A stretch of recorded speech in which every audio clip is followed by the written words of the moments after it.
大家好，我係 Top。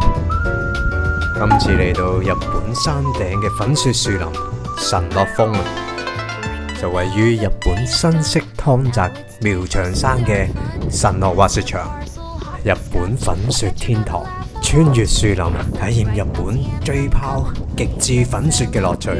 神樂峰嘅山頂海拔標高1845米，係湯澤區最高嘅雪場。雪量特別多，所以雪場營運嘅時間係全日本最長嘅。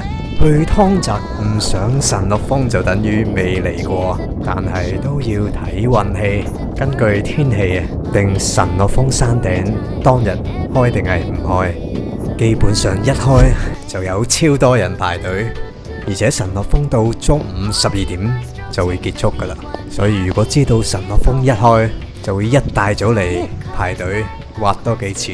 天氣好嘅時候，能見度高，就會遙望到遠處嘅田代湖，仲有千奇百怪嘅雪怪 Snow Monster。咁啊，樹林就喺 Chairlift 旁邊，唔使爬坡，一滑完落到去就即刻上 Chairlift， 再上多次，效率超高。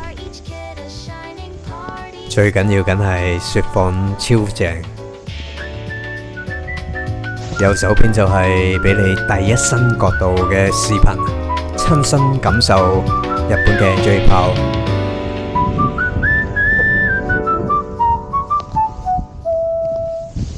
呢個樹林仲有多條路線可以選擇，包括無痕啦、大白坡啦、樹林啦，亦都唔容易迷路啊！真係想再去多次。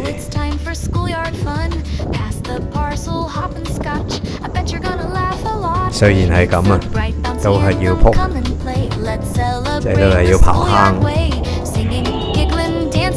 超正。